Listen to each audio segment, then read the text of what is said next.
The Subcommittee on Environment will now come to order. I will now recognize myself for an opening statement.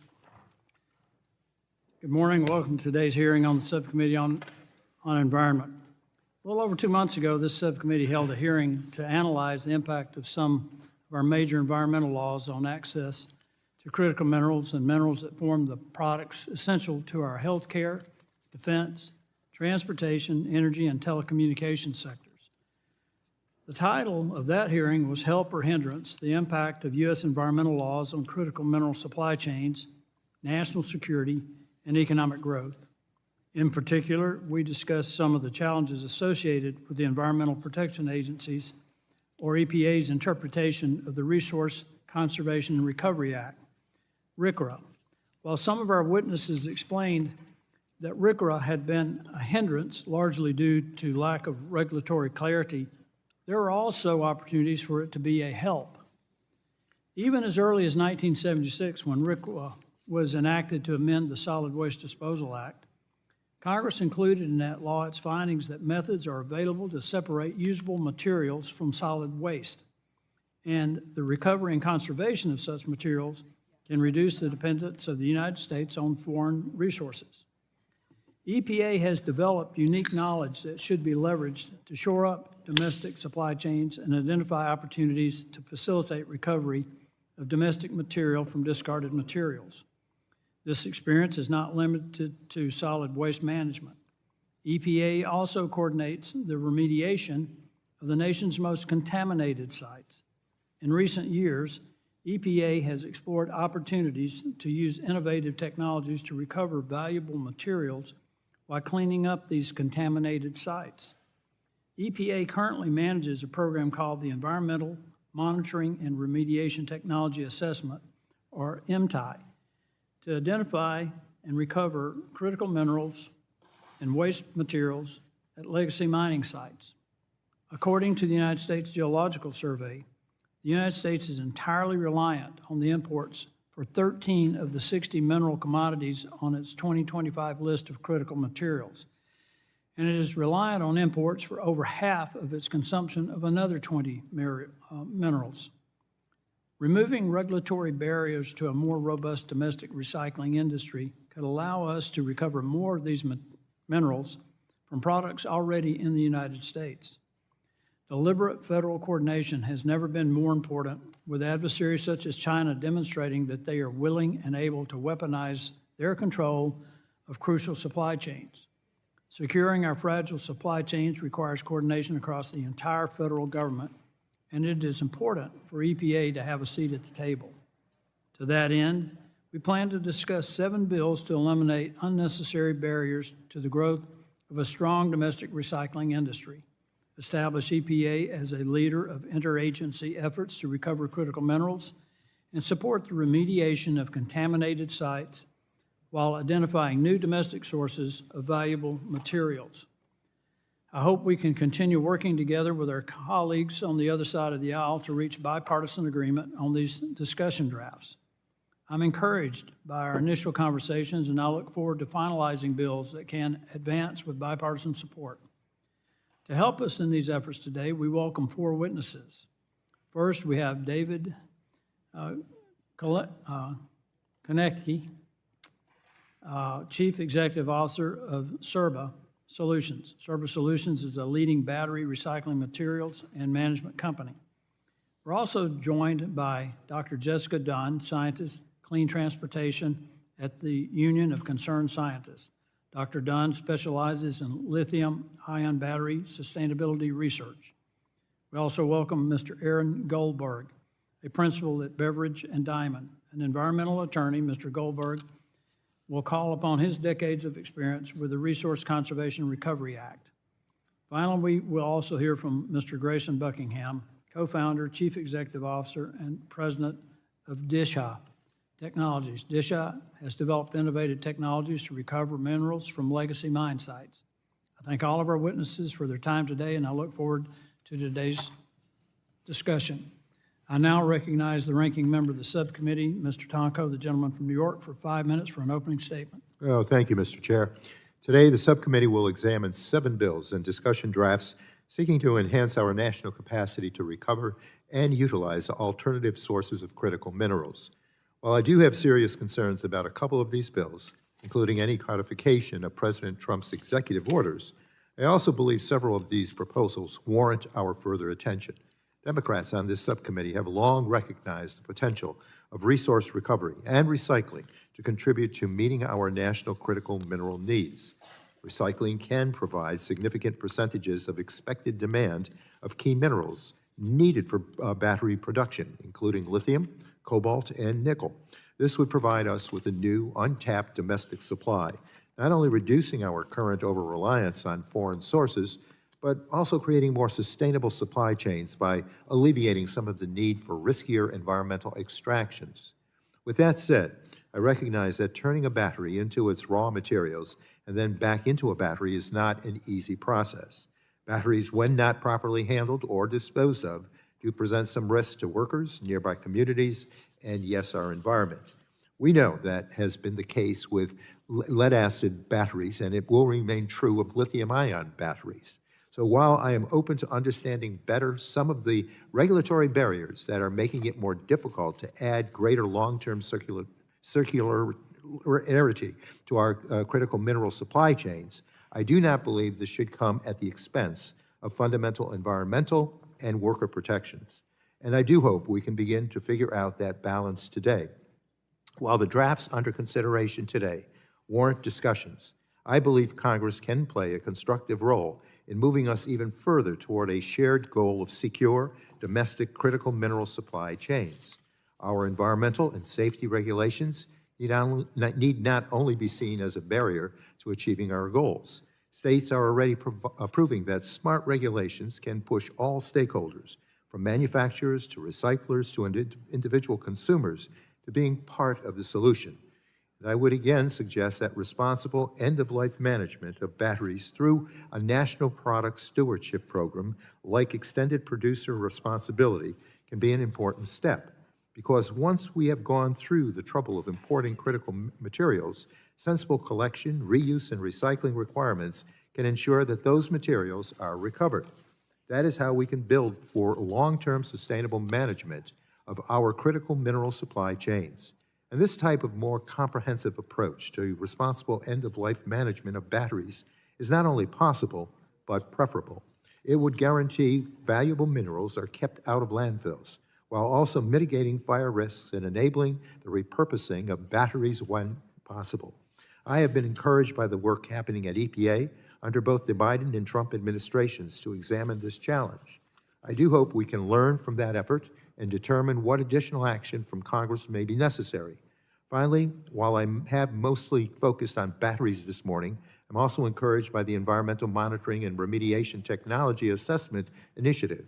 If we can find opportunities for mineral recovery and legacy environmental remediation to work hand in hand, it could be a true win-win situation.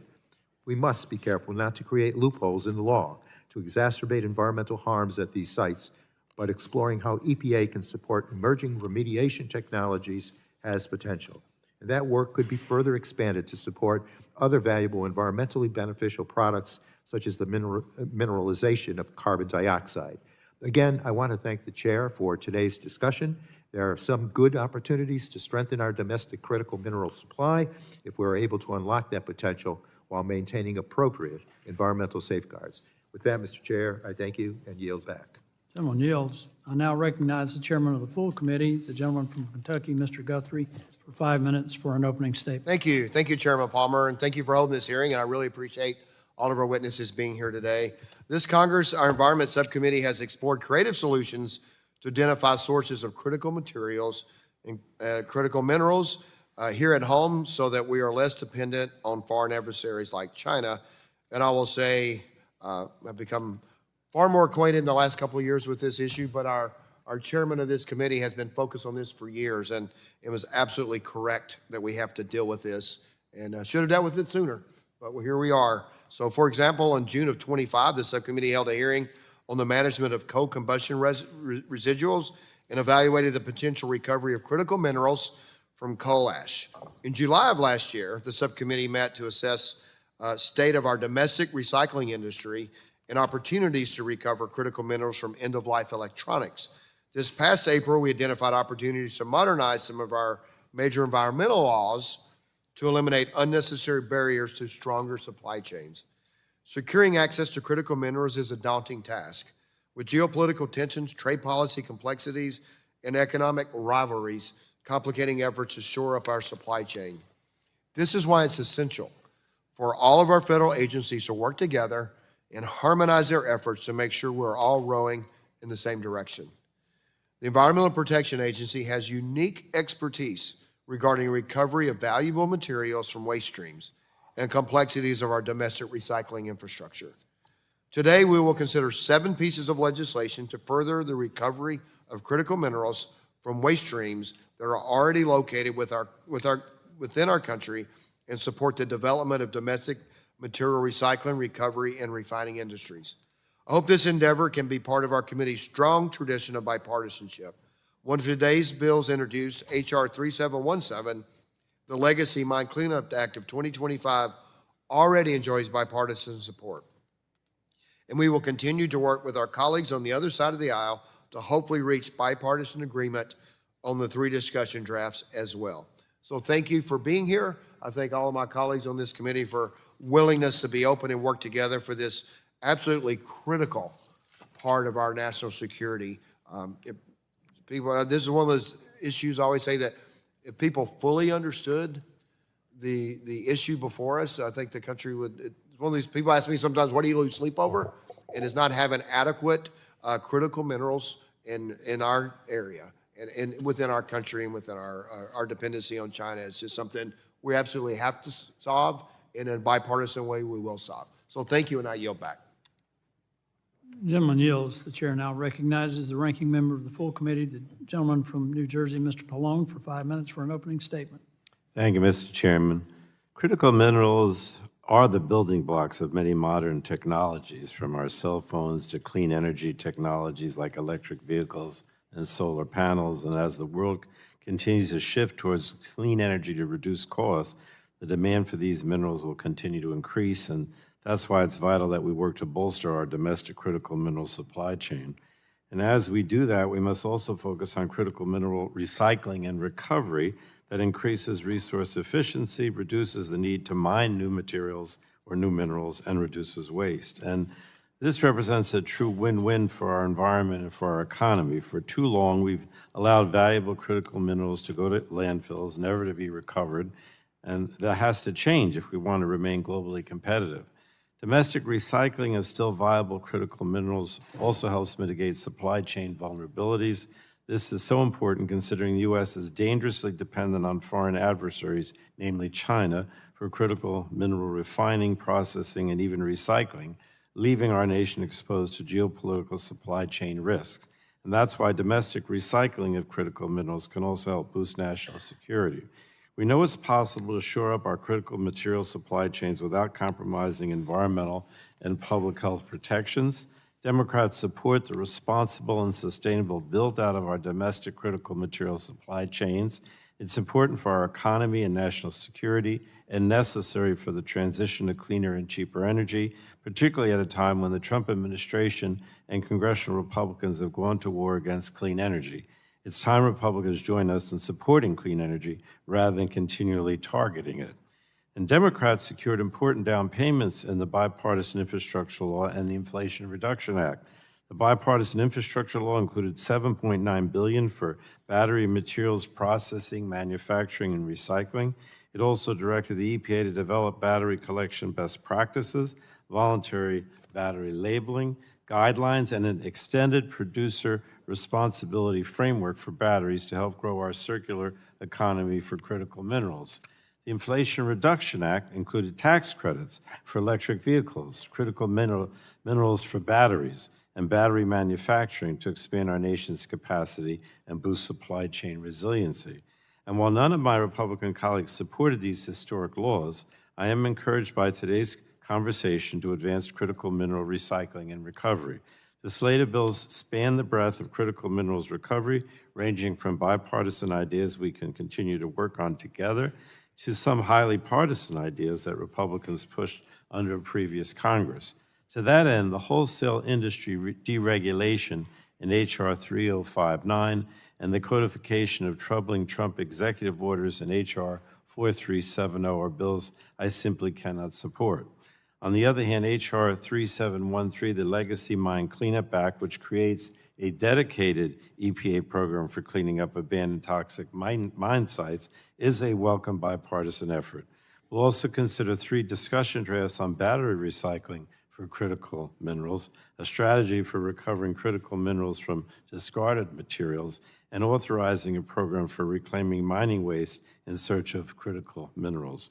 And these discussion drafts are not perfect, but I believe they are heading in a promising direction, and I look forward to continuing conversations with the Republican majority to improve these discussion drafts so that we can secure bipartisan agreements. While critical mineral recycling and recovery is essential to bolstering our domestic supply chains, it's important that we do it responsibly and in a way that mitigates risks and protects the environment, public health, and worker safety. And we have to recognize and build off of the tremendous progress already underway at the state and local levels. So with that, Mr. Chairman, I yield back the balance of my time. Thank you.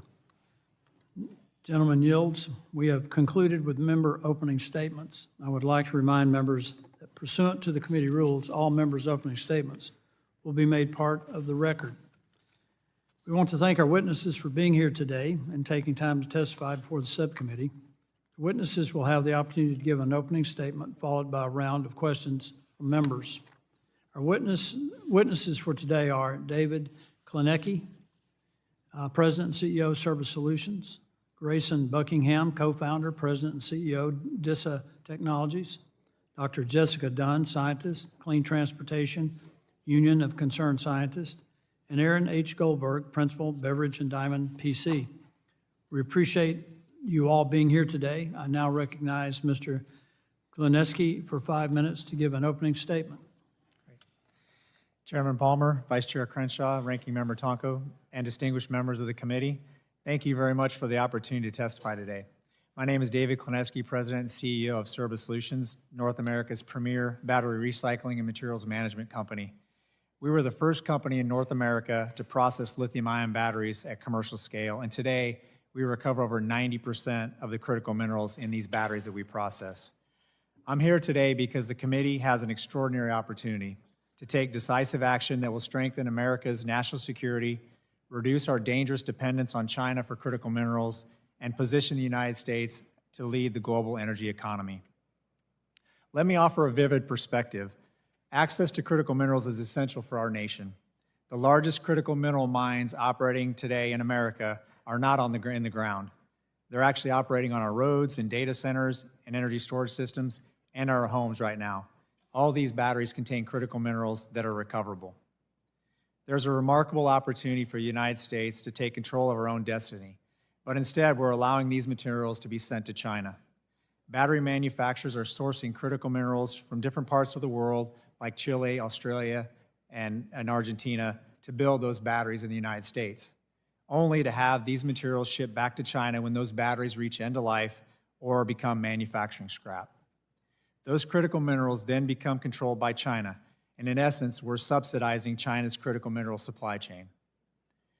China controls an estimated 70 to 90% of the global critical mineral processing in the world, including materials that power our defense applications, energy for the grid, and much more. It's just not an economical vulnerability, it's a national security crisis. Battery recycling and critical mineral recovery offer one of the most fastest and cost-effective ways to reduce that path of dependency. And at Service Solutions, we recover lithium, nickel, cobalt, and manganese from end-of-life batteries and gigafactory scrap and make sure that we return them directly to the production of a new battery, enabling a closed-loop battery supply chain, which we all need. One of the most pressing obstacles facing our industry today is the export of end-of-life batteries and gigafactory scrap out of the United States to overseas processors, primarily in China. Large volumes of lithium-ion batteries and gigafactory scrap are being shipped abroad rather than processing here at home, and our own regulatory framework is allowing that to happen. The path of least resistance for these materials is to ship those materials abroad. It's more economical, to countries with far less stringent regulations and state-subsidized capacity like China. China has deliberately structured its industrial policy to attract exactly that material flow. And there are United States companies today actively shipping these critical minerals, end-of-life batteries, and gigafactory scrap to China. Meanwhile, domestic processors are operating under rigorous environmental standards like RCRA Part B, as well as stringent CapEx and OpEx disadvantages, which result in increased costs to process these batteries. These are hurdles that foreign competitors are not burdened with. Every battery that leaves America is a compounding loss, not only just in the mineral value, but the jobs, the processing infrastructure, and the manufacturing feedstock that could supply U.S.'s local battery production. Enhanced material tracking, targeted incentives for domestic recycling, and a level regulatory playing field for domestic recyclers can reverse this dynamic, keeping critical minerals, jobs, and processing capacity here in the United States. The second barrier is how the federal government classifies black mass. Black mass is a concentrated intermediate material produced when lithium-ion batteries are shredded and processed at their end of life.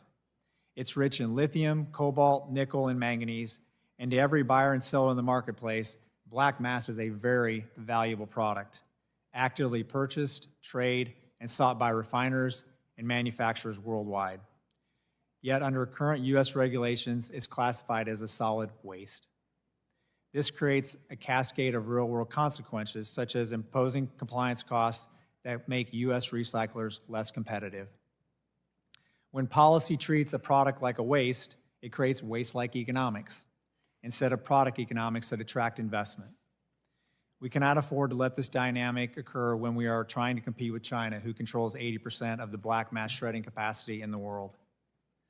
The BRACE Act must exclude black mass from the definition of solid waste and direct the EPA to implement universal waste standards specifically tailored for lithium-ion batteries that reflect the value of the critical minerals they contain. The practical benefits are significant. Easier domestic and transboundary movement, more competitive pricing, and a lower cost mean all more capital available for infrastructure and domestic processing capacity. And this translates into a much stronger competitive position against China. It also sends a clear and necessary market signal that battery recycling intermediates such as black mass are a strategic product that we value. Let me be clear.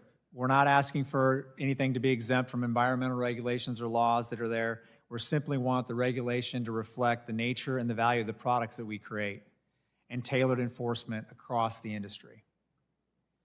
The volume of lithium-ion batteries reaching end of life and gigafactory scrap being created will grow dramatically over the next decade. The countries and companies that build a robust recycling infrastructure today will now control the critical mineral supply chains of tomorrow. The ones that wait will find themselves dependent on whoever did invest.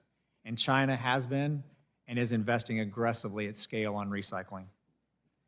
A diversified domestic supply chain, one that draws recycled materials alongside a responsibly sourced primary material through mining, is the only long-term resilient path for international competitiveness. Cerba Solutions proves every day that domestic battery recycling and critical mineral recovery at scale can be done and done commercially profitable. The critical minerals we need for our national security and economic competitiveness and for our energy future are already here. As I mentioned, they're out on the streets and in our pockets. Battery recycling is how we claim them for America. Thank you very much. I welcome your questions. Chair now recognizes Mr. Buckingham for your opening statement. Chairman Palmer, Ranking Member Tonko, Chairman Guthrie, Ranking Member Pallone, and distinguished members of the subcommittee, thank you for the opportunity to testify today. My name is Grayson Buckingham. I am the co-founder, president, and CEO of DISA Technologies, a veteran-led critical minerals and remediation company headquartered in Casper, Wyoming.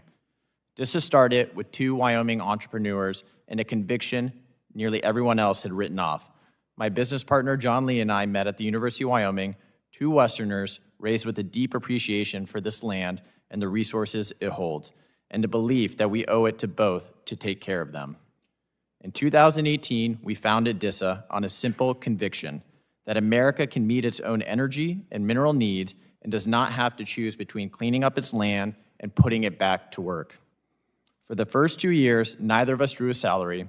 I served in the U.S. Army National Guard throughout, with deployments to Kuwait and Iraq, and we took on a variety of jobs just to keep the business afloat. We kept going because we believed in the mission. Every ton of critical minerals and nuclear fuel we do not produce at home is a ton we buy from foreign sources, including Russia and China, and changing that is national security. Today, that conviction has earned DISA the backing of some of the most respected names in energy and industry, including Constellation, the largest U.S. nuclear power producer, BHP, the world's largest mining company, as well as Valor Equity Partners, Galvanize, Evoke Innovations, Veridan, and Halliburton Labs. We have raised more than $80 million in private capital, employ over 75 people, and hold the first and only U.S. Nuclear Regulatory Commission license ever issued to remediate and recycle abandoned uranium mine waste. Across the West, there are thousands of abandoned uranium mine sites, not mill tailings, but the uranium-bearing waste rock and soil left behind by the federal government's own Cold War weapons programs. Most on federal land, many on tribal land, and nearly all without a responsible party to fund the cleanup. And for the past 40 to 75 years, these waste rock piles have sat exposed on the surface, posing a hazard to public health and the environment. On the Navajo Nation alone, there are 523 abandoned uranium mines. An estimated 85% of homes on the Navajo Nation have been contaminated with uranium, and generations of families have faced elevated risk for cancer and kidney disease. For decades, the only options were to do nothing, cap the material in place, or haul millions of tons of radioactive material away to disposal cells, each slow, costly, and leaving both the hazard and the resource behind.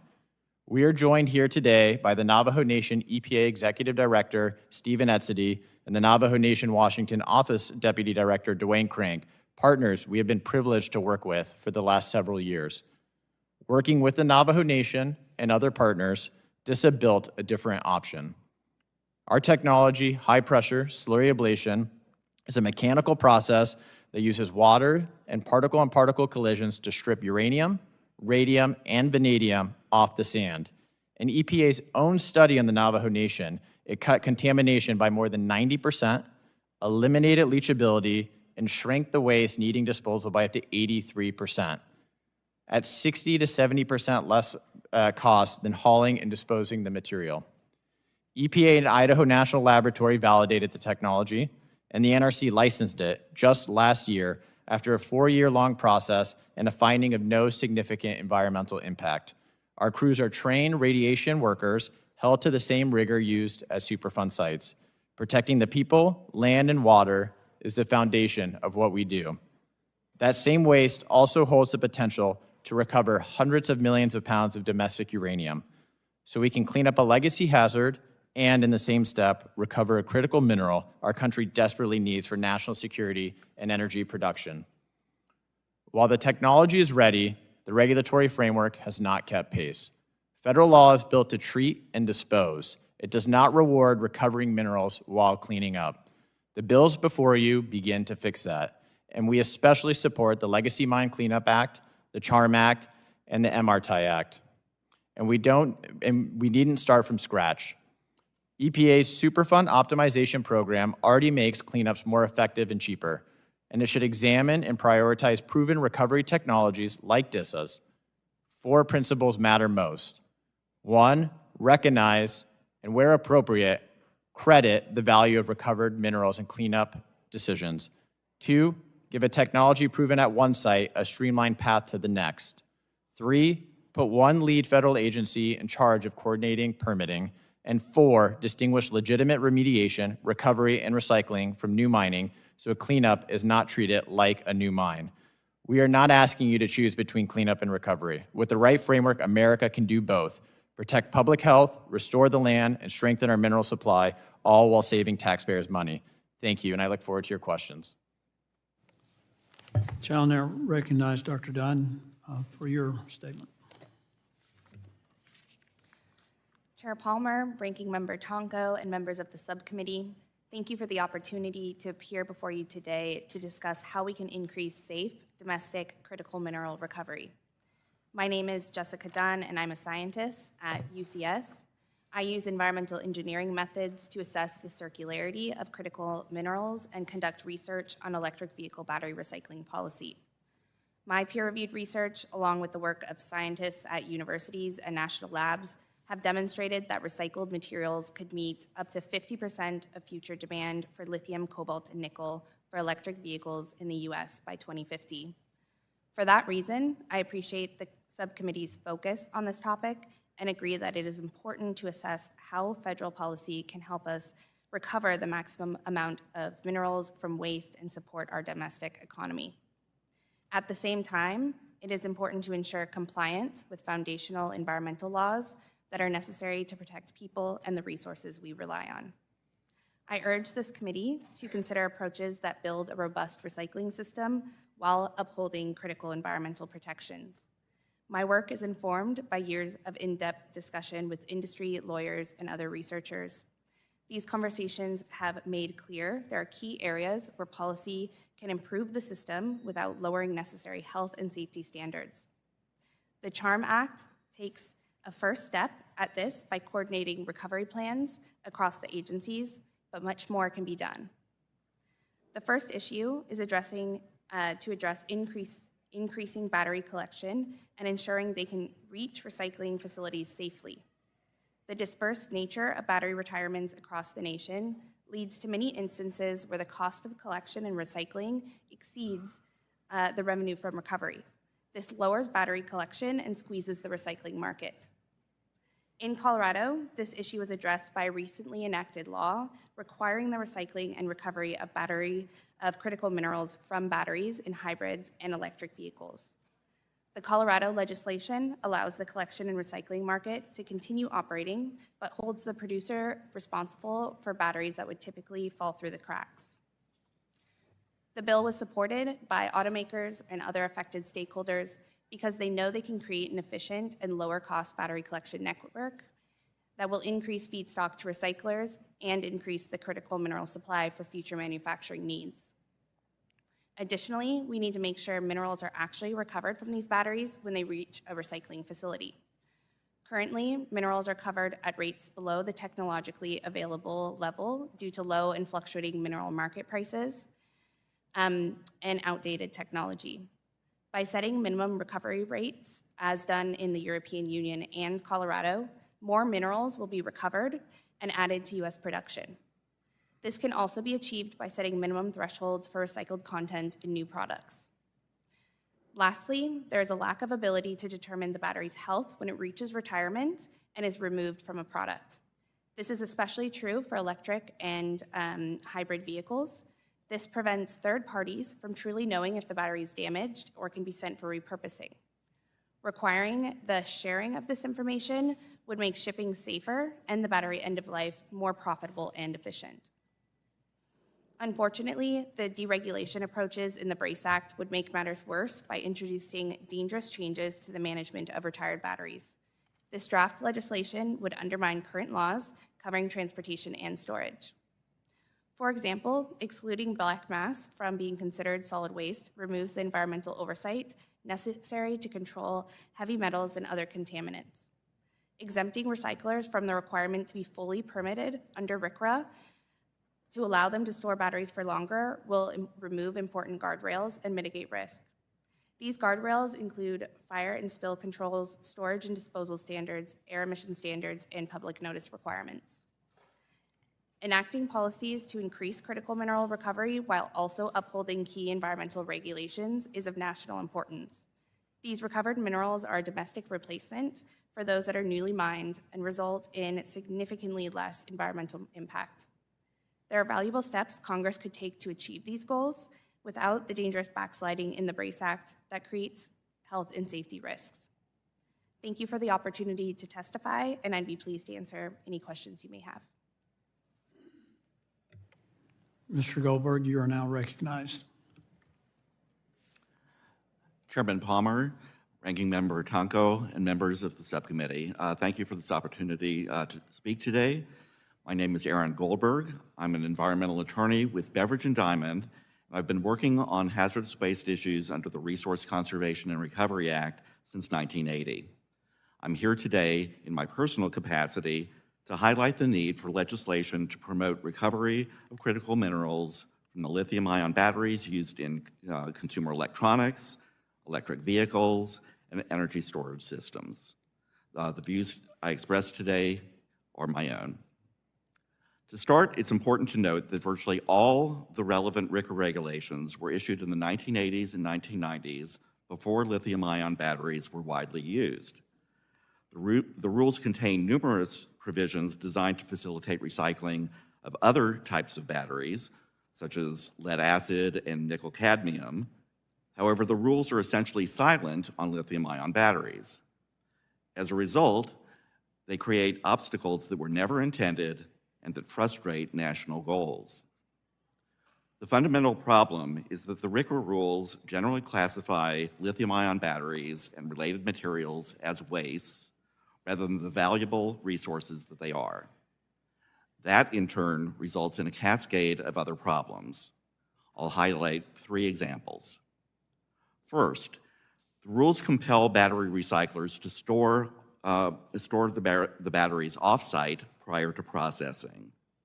That serves no environmental purpose. It merely adds costs, complicates logistics, and increases transport and handling risks. Second, the rules classify critical mineral-rich black mass from shredding lithium-ion batteries as solid waste, even though lower-value shredded circuit boards are generally viewed as non-waste. That makes domestic recovery harder, and it puts the U.S. at a disadvantage to countries like China, which generally views black mass as a valuable commodity. Third, the rules restrict land disposal of non-hazardous residues from recycling lithium-ion batteries, even though similar residues from recycling other batteries are not subject to the same type of restrictions. That imposes extra burdens without a corresponding environmental benefit. EPA has announced its intent to revise some of the RCRA rules for lithium batteries, but the focus appears to be more on more stringent standards to address fire risks, not any of the issues that I've mentioned. Fire risks are real, but they are already addressed through fire codes, DOT transportation rules, and other targeted requirements. Moreover, EPA's authority to add new RCRA standards to address these risks is uncertain under the 1996 Rechargeable Battery Management Act. And even if EPA does act, a rulemaking would likely take years and would have to be followed by state adoption that could take several more years and might never be complete. For these reasons, congressional action is important. I appreciate the subcommittee's work on the draft BRACE Act. The bill is a useful start, but it needs important revisions. First, it addresses only the rule that pushes recyclers to store batteries off-site, and it does so in a way that paradoxically could leave on-site storage less regulated than off-site storage. Second, it does not address other barriers that I've discussed, including the regulation of black mass and non-hazardous recycling residues. Third, it would give EPA broad authority to issue new standards without requiring the agency to account for existing safety standards or the national goals for recovery of critical minerals. There are simple common sense solutions. For example, recyclers could be allowed to store batteries on-site as long as they comply with the same requirements that they are currently subject to at their separate facilities. Black mass, like other partially reclaimed materials that are commodity-like, could be reclassified as non-waste. And non-hazardous residues from recycling lithium-ion batteries, like those from other types of batteries, could be deemed to be sufficiently treated to allow land disposal. I urge Congress to enact these and related changes nationwide to help support the domestic supply chain, for critical minerals while continuing to protect human health and the environment. Thank you for considering my testimony. I'm happy to answer any questions. I thank you all for your testimony.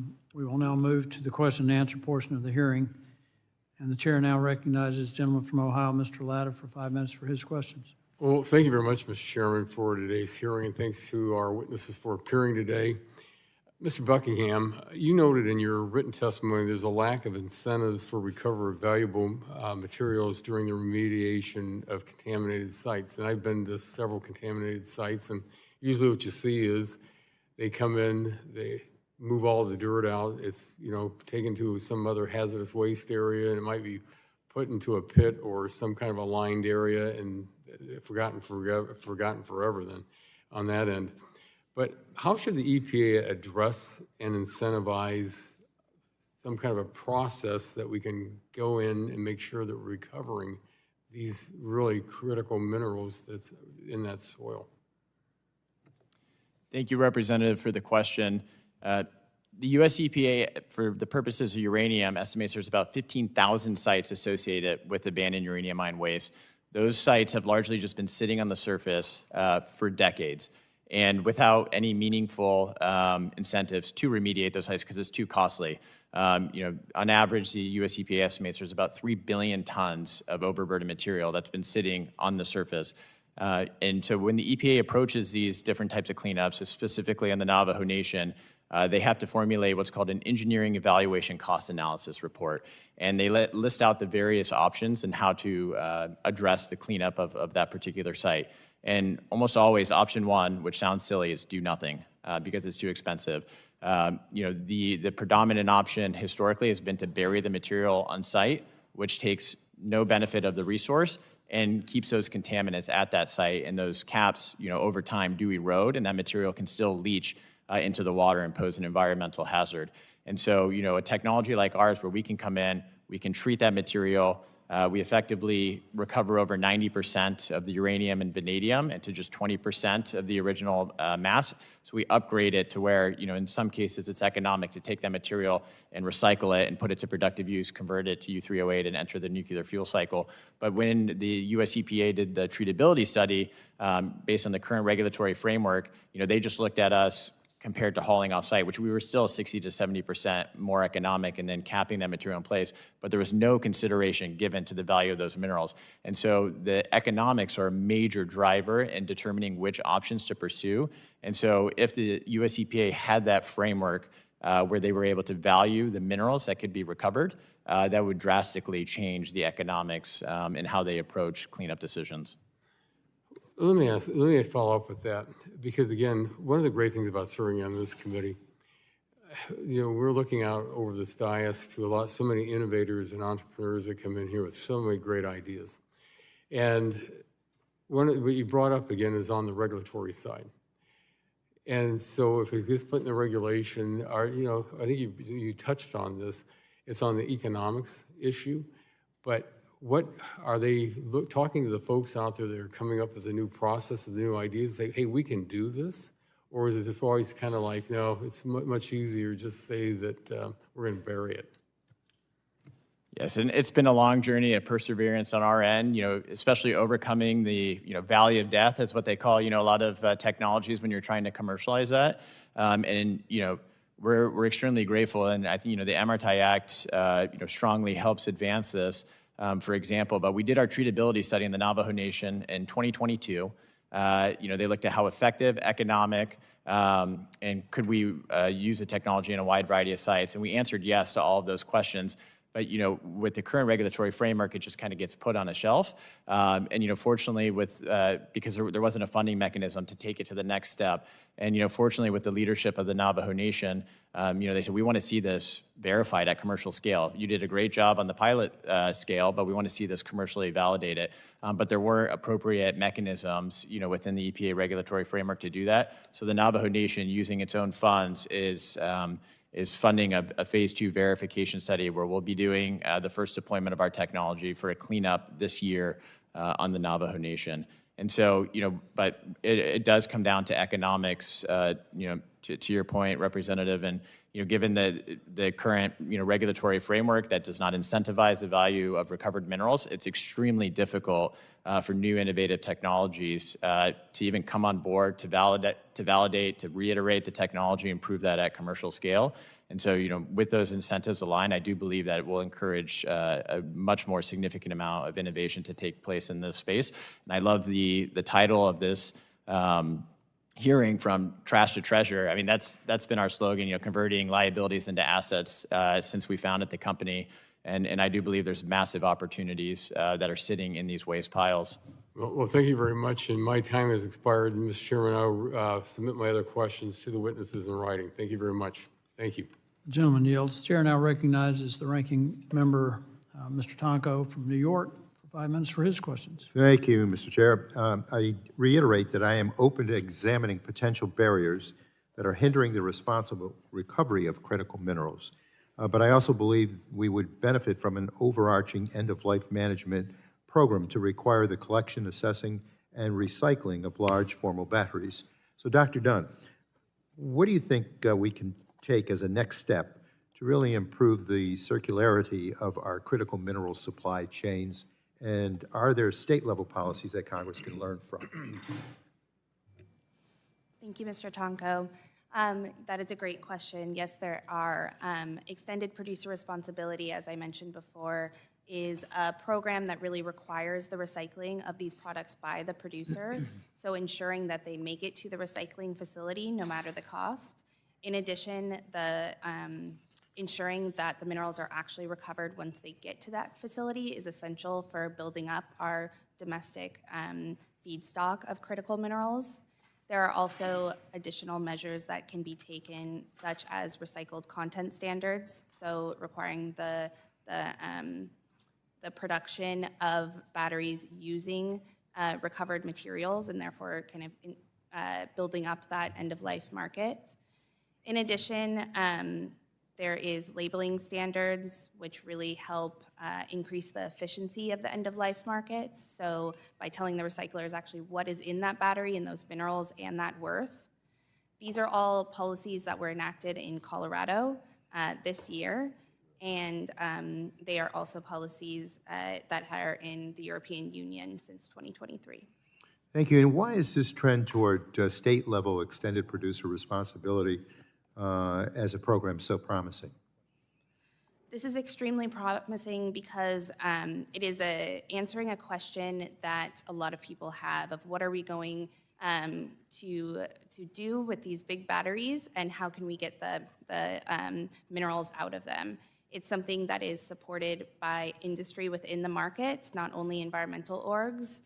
So the dismantlers, the folks that are taking the batteries out of the cars and realize that they need help, along with the automakers who recognize that it is in their best interest to recycle the batteries, because this will create a more resilient, low impact and domestic supply. Thank you. Okay. If there are requirements that battery producers support the recycling of their products, might that result in batteries becoming designed and manufactured to be more recyclable? Yes, that is an extremely good point. Holding the producer responsible for recycling ensures that they are incorporating the cost of recycling. So that means the disassembly, the shredding, the black mass processing into the design of their batteries. This is important because the dismantling of the batteries is costly. All of the batteries from different cars to different manufacturers are designed differently, and that means that they have to take the batteries apart manually. This is an extensive and very risky situation, and if it is designed to be disassembled and to be recycled, it will increase the efficiency and decrease the cost. Thank you. And Mr. Kleneski, how might a national product stewardship program that requires producers to be responsible for end-of-life management and ensures the safe recycling, repurposing, or disposal of large formal batteries be beneficial to our shared goals of promoting critical mineral recovery? Thank you, Representative Tonko. Appreciate the question. Yeah, that's the overarching goal, right? Is we have these programs so we keep the critical minerals in the United States, and the extended producer responsibility programs enable that. They enable the collection of batteries. They enable that there's a certain supply chain that's set up to ensure that those batteries, when they reach end of life, do get recovered. And I think that helps recyclers, it helps the industry.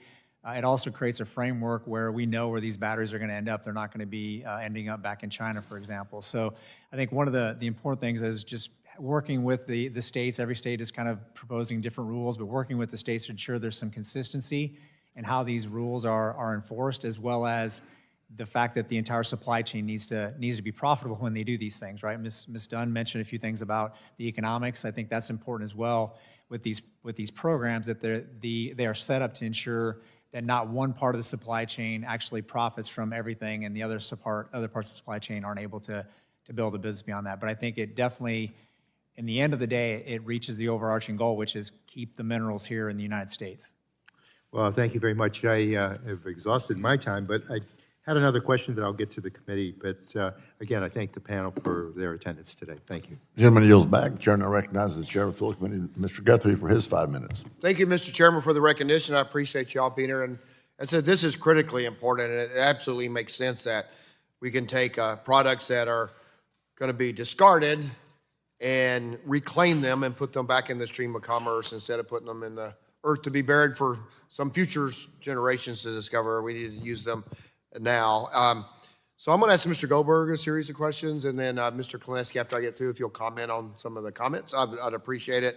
So Mr. Goldberg, in your written testimony, you note that the current RCRA regulations make domestic recovery of valuable materials from lithium-ion ore batteries more difficult and puts U.S. at a disadvantage to countries like China, where the black mass that results from shredding lithium-ion ore batteries is treated as a valuable commodity. So my question is, how does EPA go about deciding which materials should be considered solid waste and therefore potentially hazardous waste, and which should be exempted or excluded from definition of solid waste by its regulations? Did you get all that? I believe so. Thank you very much for the question. And then could increased coordination, communication between EPA and federal agencies help deal with this? So if you kind of fill that in as well. Okay. There you go. All right. EPA's definition of solid waste is very complicated. It's based largely on the nature of the material that's being processed, as well as the manner in which it's going to be managed, in this case, recycled. And with black mass in particular, since you were asking about that, generally, if it's black mass from a used product, it would be viewed as a spent material that is partially reclaimed. This is under EPA's regulations, and therefore it would still be viewed as a waste by EPA.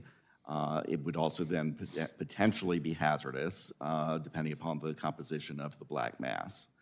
So communication between EPA, if they communicated with other agencies, would that be helpful in trying to get to the bottom line of this? I think that might be helpful. You mentioned in particular China. China takes the position that black mass is not a solid waste if it meets certain standards, and that creates as I indicated, a disadvantage to the U.S. because they're viewing it as a non-waste that they can take in freely. Whereas in the U.S. it would be... So how could a regulatory approach that treats black mass recovered from lithium-ion ore batteries as a valuable commodity encourage the growth of domestic battery recycling?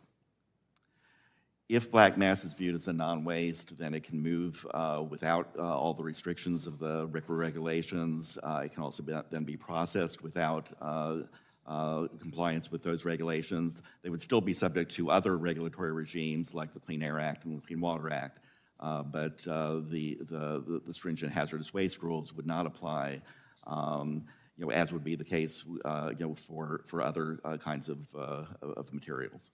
So, Mr. Klineski, if we treated the black mass recovered from lithium-ion ore batteries as a valuable commodity, well, how does that encourage the growth? Or any other comments you'd like to make on this subject? Yeah, no, appreciate it. Thank you, Representative, for the question. I think when you look at black mass as a waste, I mentioned in my testimony, waste, when you're classifying something as waste, it has waste economics as well that come along with it.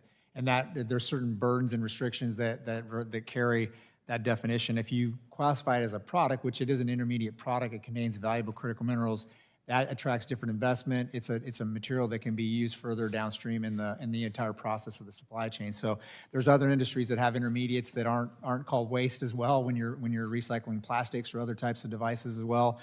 They're not considered as a solid waste. They're considered as an intermediate product, which is what black mass is. Okay, thanks. So I'm going to switch a little bit to Mr. Buckingham. So what type of contaminated sites are good candidates for recovery of critical minerals? And when EPA identifies contaminated sites for remediation, how does it coordinate with other federal agencies? Yes, thank you, Chairman Guthrie. We're primarily focused on abandoned uranium mine waste, where you'll typically find large amounts of uranium and vanadium and radium located in those sites. But in addition, the technology can also be used for tailings recovery. So we've got strong partnerships with a group called Element USA, as well as Regeneration, that are focused on reprocessing tailings. So looking at copper, gold, primarily in those applications.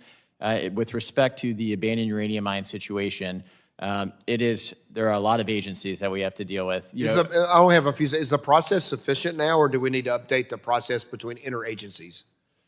We would, for Superfund sites and EPA-led, we would, I think the Legacy Mine Cleanup Act is a very strong step in helping a lead agency with the Office of Mountains, Plains, and Deserts streamline coordination. Thank you. Well, my time has expired, and I will yield back time I don't have. Thank you for the time you don't have, Mr. Chairman. The gentleman now from New Jersey is recognized for 5 minutes. Thank you, Mr. Chairman. I want to focus on the proposals we can work together on to ensure that we create a sustainable, reliable, and domestic supply of critical minerals, but while at the same time maintaining critical environmental standards. So along those lines, the BRACE Act tackles battery recycling and offers a critical opportunity to reclaim critical minerals from discarded lithium-ion batteries. And so, Dr. Dunn, I have two questions. This is the first one. They're both of you. Would you please briefly explain how we currently recycle critical mineral resources found in batteries, despite them being considered solid waste?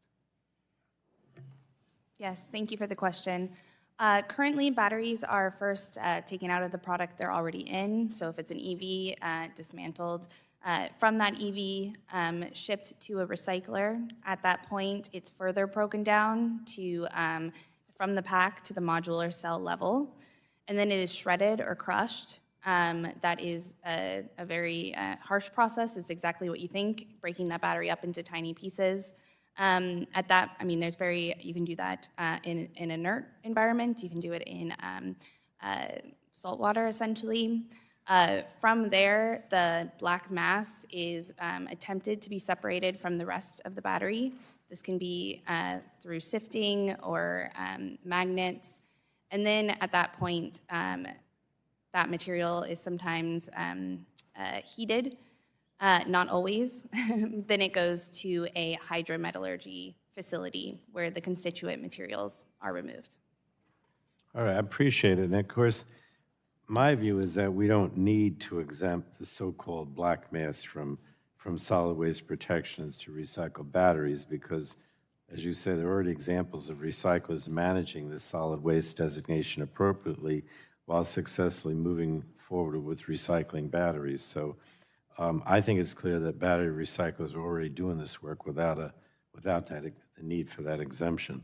But moving on to safety, my second question is the EPA started a rulemaking process to establish universal waste standards specifically tailored to lithium-ion batteries to address potential fire risks.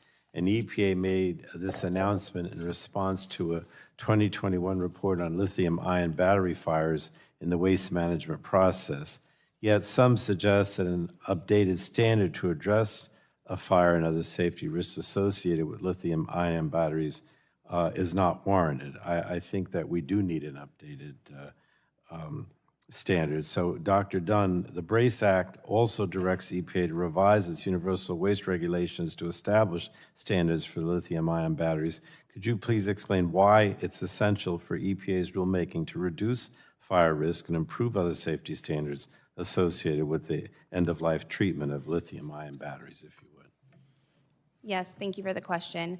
I agree that it's essential to consider fire risk when we are handling these batteries. One, A battery that has a thermal runaway, so it heats up and creates a fire, can, when these are being shipped, there are a lot of batteries on the truck, and the fire in one will spread to the other fires, to the other batteries, and that is a huge risk and something that can be mitigated and should be mitigated, and is essential to address in any kind of transportation standard. Additionally, there's fire risk with black mass if there's lithium or battery fragments in that. So ensuring that fire risk is included in the transporting, handling, storing of these batteries is essential. Well, I appreciate it. And again, I think that these batteries or lithium-ion batteries that are handled or transported or disposed of improperly can pose significant safety risks. So that's why I think it's vital for any updated universal waste standard to adequately address these risks, because battery safety is integral to whatever safe and sustainable recycling of these critical minerals that we seek. So thank you again. And Mr. Chairman, I yield back. Gentleman yields back. The chair now recognizes himself for 5 minutes. Mr. Buckingham, I'm going to come to you. Thanks for being here today, by the way. Your testimony briefly touched on the geopolitical landscape and the favorable advantage China currently has in the global production and refining of critical minerals. While I'm encouraged by the ongoing conversations and the efforts of the Department of Energy and the EPA and the Environmental Protection Agency, to reduce our reliance on critical minerals from foreign countries, can you speak to how environmental monitoring and remediation technology assessment initiative, MRTI, so to speak, the program would allow us to identify new or non-traditional sources of critical minerals and drive technological innovation, allowing us to further secure our domestic critical mineral supply chain? Can you speak to that? Yes, thank you, Representative. And I think MRTI is a great first step in incentivizing how to recover these critical minerals, and turn that trash into treasure. Idaho National Labs put out an amazing report a few months ago discussing the untapped resource we have in all these different tailings facilities. And speaking to our own personal experience, the state of Wyoming had an investment through the Wyoming Energy Authority for $8.5 million. That brought in $55 million in private capital within 6 months. So it's a signal to the private sector as well, these types of policies, that this is a major focus of the U.S. government, and that there is potential in recovering significant minerals. When we started the company in 2018, no one was using the word critical minerals. There were not a lot of startups in our space. And just, the focus that the U.S. government has put on recovering these critical minerals, there are a significant amount of new entrants and capital flowing to this. And I believe in the American spirit, and through innovation, we can win this race. We are far behind, but what this committee is doing, as well as other efforts, is a very strong step, and I think we're starting to see fast acceleration in this space. So you saw an opportunity that was going to be good for the country, and you jumped on it. Yes, we did. We're passionate about restoring lands and recovering critical minerals. We have 75 employees. We have 30 job openings right now, and every single day those employees come to work passionate about restoring our lands and recovering critical minerals for national security. All right, well, thank you for that. Mr. Goldberg, I'm going to come to you. Your testimony demonstrates the importance of creating uniformity and regulating the collection and recycling of lithium-ion batteries. However, you briefly touched on a potentially problematic proposed EPA rule that seeks to address the fire risk of these batteries. Can you describe what legitimate oversight the EPA has on addressing fire risks with respect to the transportation and collection of those batteries? Thank you for your question. EPA has legitimate authority over fire risks. On the other hand, there are a large number of other regulatory regimes that already address fire risks. And I question whether there's really a need for further EPA action here. There are currently fire codes that address these that are developed through the National Fire Protection Association. There's DOT transportation rules and a number of other rules under other programs as well. I also have some concern that if EPA, EPA rules here may not be desirable for certain reasons. For example, if you have a facility that is taking in batteries, both lithium-ion batteries and other types of batteries, are they now going to have to comply with two separate standards? Also, there's development of solid-state lithium-ion batteries that do not pose fire risks. So if we have rules that are specific to lithium-ion batteries in general, or the batteries, the solid-state batteries that don't pose fire risks, are those also going to be subject to the same standards? So I think there are a lot of issues that I think that if EPA were to do anything in this area, they need to make sure that they're taking into account the existing rules that apply to fire risks. They take into account new developments of new battery chemistries, and they also take into account the national goals of recovering of the critical minerals from lithium-ion batteries. Well, you're reading my mind. My next question was going to be, how would that proposed rule mess up the entire facility, and how would we work through that? I think you just outlined that. Thank you for your answer. I appreciate it. Chair is going to now recognize the gentleman from Massachusetts for 5 minutes. Or is it the doctor from California? All right, I thought you were from Massachusetts, doctor. The gentleman's recognized. You should know better. You know that. You know that. Thank you, Mr. Chairman.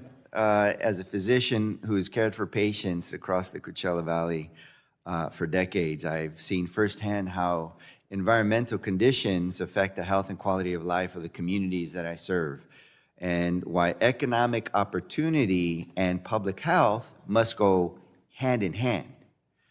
My district is home to Lithium Valley, and located in the Salton Sea region, that sits atop one of the largest known lithium deposits in the world. I can see many of you have heard of it already. I have said many times in this room, including at our last hearing on critical mineral supply chains, that we have an extraordinary opportunity right under our feet. The brine beneath the Salton Sea alone, the Salton Sea region, could help strengthen our national security, anchor a domestic battery supply chain, and create good-paying jobs in a region that has waited generations for economic investment and opportunities. But I've also said that every single time that this opportunity cannot come at the expense of the people who already live there. My district has some of the worst air quality in the whole country. Community surrounding the Salton Sea continues to face significant public health challenges, including elevated rates of asthma and respiratory illnesses. Children in North Shore, for example, and across Imperial County are seeing emergency room visits for asthma and nosebleeds at rates that should alarm all of us. That is why when we talk about unleashing domestic critical mineral productions, I want us to be honest that energy security and environmental and public health protections are not competing goals. In fact, I would argue they are inseparable. If we fail to protect the health of the communities hosting these projects, then we have not truly achieved energy security. We have simply shifted the cost onto the people least equipped to bear them. Dr. Dunn, would you agree that critical mineral development projects should leave host communities better off than they were before the projects arrived? Yes, sir, I agree. We need to consider both the public impacts to health and our environment, as well as the recovery of these minerals. Do you also agree that they're not competing interests, that we can actually create a win-win solution where we have energy development, renewable critical mineral development, while at the same time protecting and advancing the public's health? I do. There are routes of complying with the regulation and protecting the environment, and also boosting the recycling system in the U.S. Thank you. And how can Congress ensure that efforts to streamline development do not come at the expense of transparency, accountability, or public health protections? Upholding these bedrock environmental policies and regulations that we already have is critical. So no fast-tracking NEPA, or in California, CEQA, or taking shortcuts that allow for some of the contaminations to occur. Okay? No, sir, yeah. And would you agree that one of the greatest opportunities for domestic critical mineral development is demonstrating that economic growth and environmental stewardship can coexist? Yes, and I think the policies that we've enacted in Colorado recently with EPR and recovery rates show that we can do both hand in hand while complying with regulations. Okay.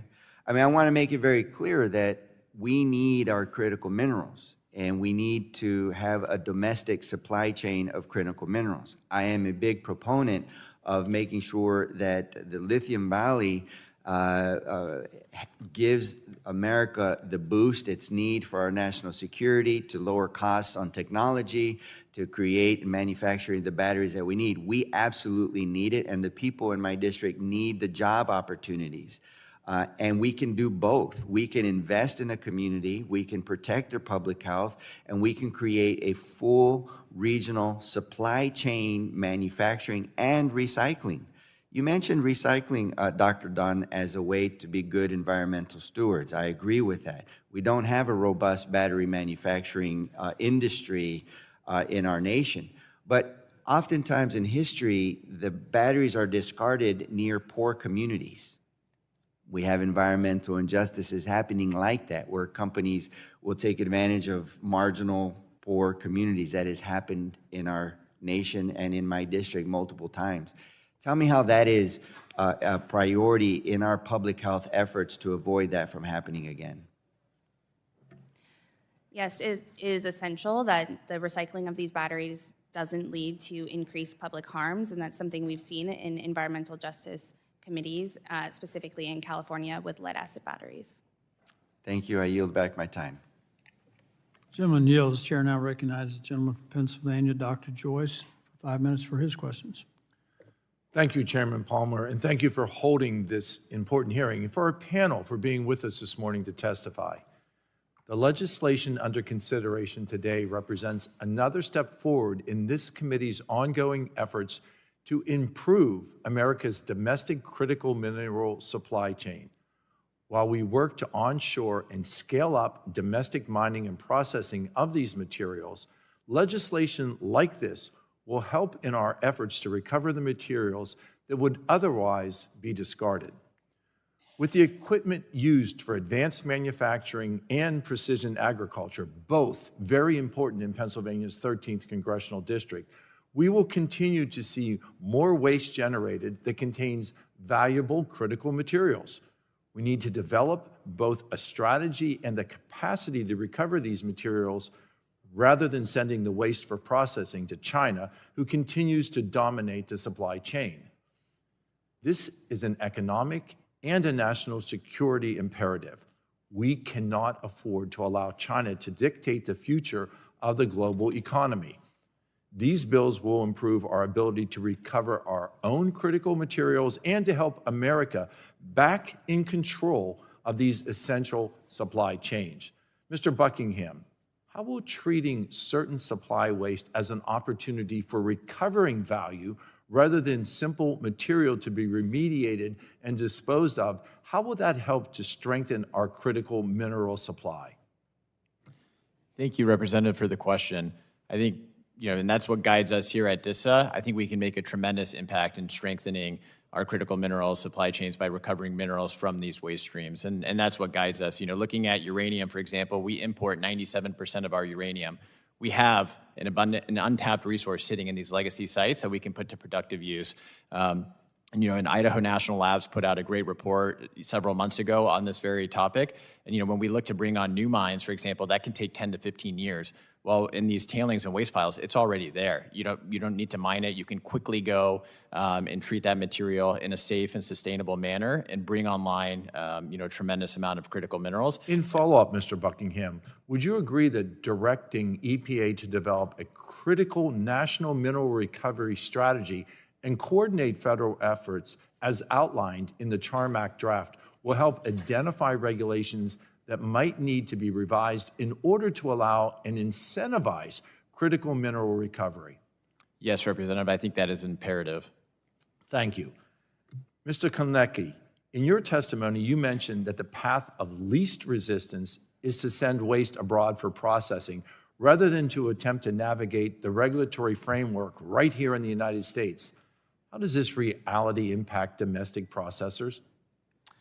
Yeah, I mean, that's what I mentioned. Some of the regulations create challenges for local producers, domestic producers, because the foreign producers don't have those rules. They don't have record regulations. They don't have. So it's not a level playing field, is what you're telling us. Exactly, 100%.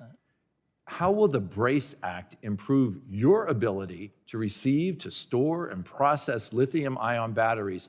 And how will that in turn incentivize keeping the recovered critical minerals within our domestic supply chain?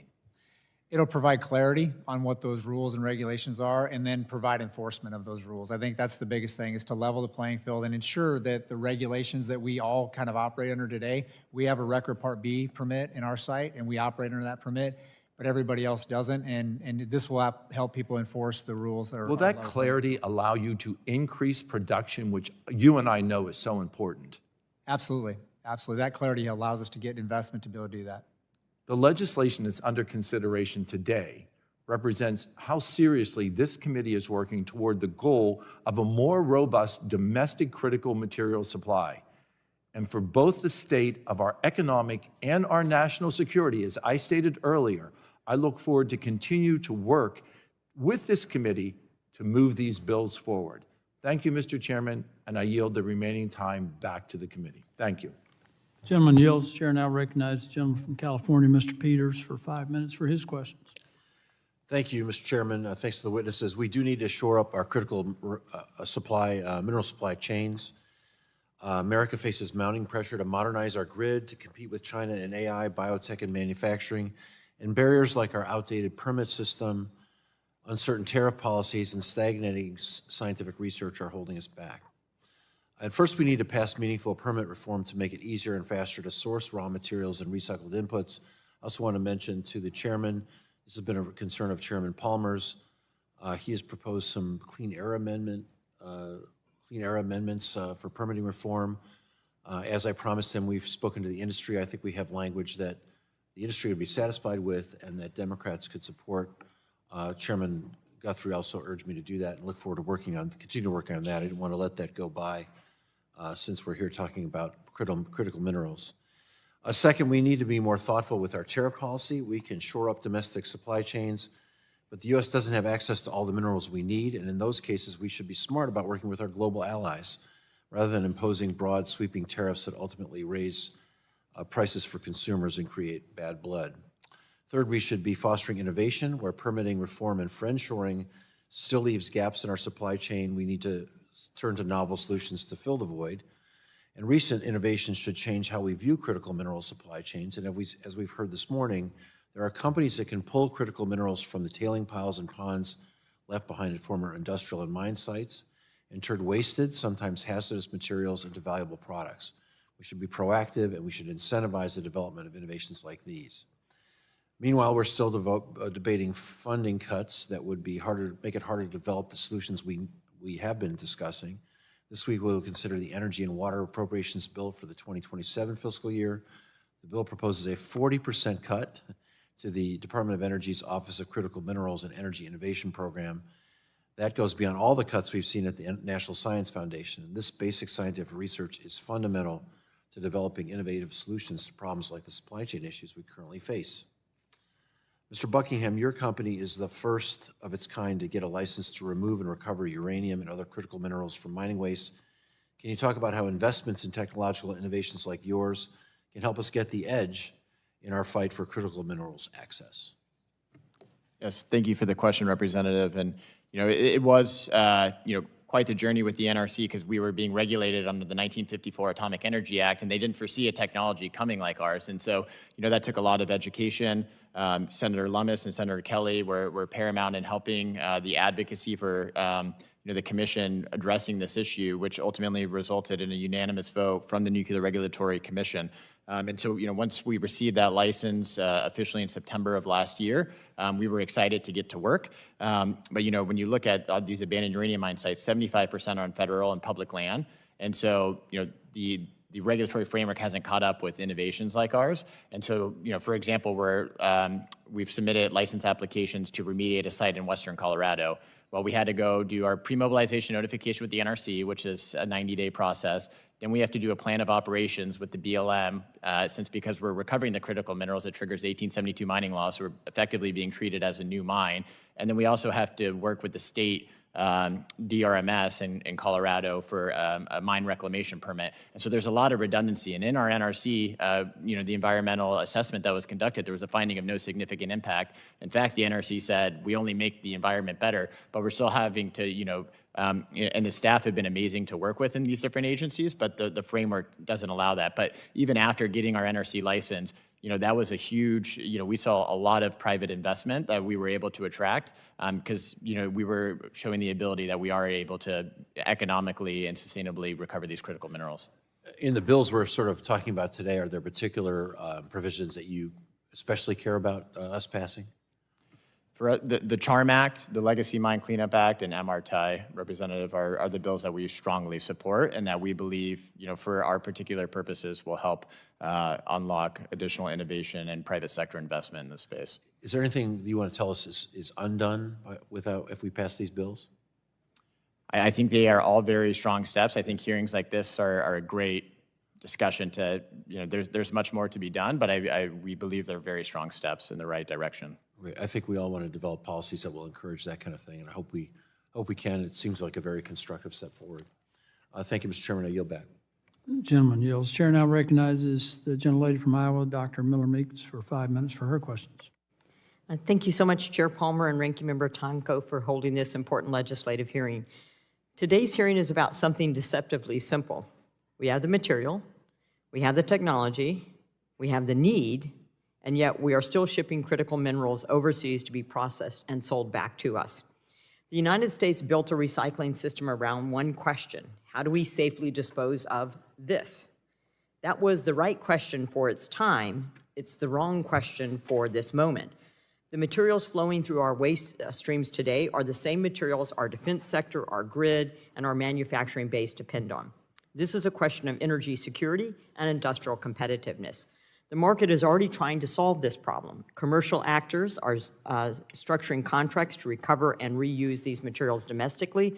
I passed a bill that allows the Ames Lab to be able to do that with hard drives from the DoD. Companies are investing in new technologies to unlock value from existing waste streams and building the processing facilities we need to keep that value here at home. But our permitting system was designed for a different era, one where speed and efficiency were not strategic imperatives. Every month of delay is a month China is pulling further ahead. Mr. Goldberg, we currently have a regulatory system designed, as I said, around the system of how do we safely dispose of this. The market is increasingly asking, how do we recover value from this? As an expert on RCRA, how much of what we're struggling with today is simply that we've never updated the underlying assumption?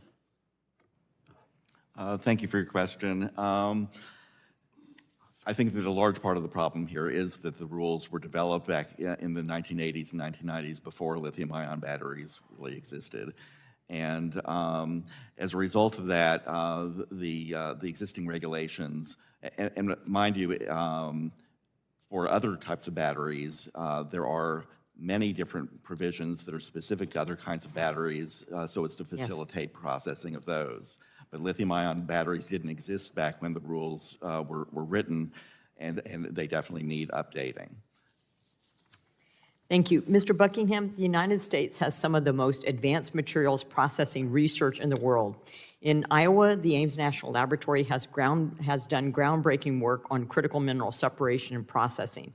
But there's a persistent and frustrating gap between what we can demonstrate at the bench scale and what actually gets built at commercial scale here at home. What's sitting in that gap? Is it capital? Is it our regulatory system? Or is it something more fundamental about how we translate American innovation into American industrial competitiveness? Thank you, Representative. And the response is all the above. The biggest enemy for an entrepreneur and innovator is time. And if you have to go through significantly redundant permitting hurdles, that time kills you. And the capital, typically when these venture funds are backing new innovations, you've got 2 years of runway to get to the next milestone. And so if you're being slowed down by different permits, it's going to be very hard to attract that capital and overcome that valley of death. Would you say, given your answer to the last question from Representative Peters about the numbers of agencies that you had to go through, having them done concurrently or rather than sequentially would certainly reduce that time and also reduce the amount of capital? Streamlining would be huge. When we go clean up a site, we're dealing with at least 3 different agencies, and it's pretty much the same information for each one. Thank you. Mr. Goldberg, aluminum is one of the only materials designated as a critical across every federal agency, and recycled aluminum already makes up roughly 85% of U.S. production. But recovery rates for aluminum packaging remain well below their potential, representing an estimated $1 to $2 billion annual loss to the economy. Part of that is collection, which my Recycling Infrastructure and Accessibility Act aims to address, but part of it is that our material sorting technology has fallen far behind China and Europe. The material we do collect ends up being shipped overseas for processing. How might the CHARM Act and similar efforts incentivize the sorting and processing technology upgrades we need to actually capture the value of what we're collecting? Thank you again for your question. I personally don't work a lot on aluminum issues, but at the same time, I think that the CHARM Act in general provides a great framework for coordination of agencies to address the recovery of all types of critical minerals from materials that are currently viewed as waste. Thank you very much. I have 2 questions I'll submit for the record, and with that, I yield back. The gentlelady yields. The chair now recognizes the gentlelady from California, Ms. Barragan, for 5 minutes for her questions.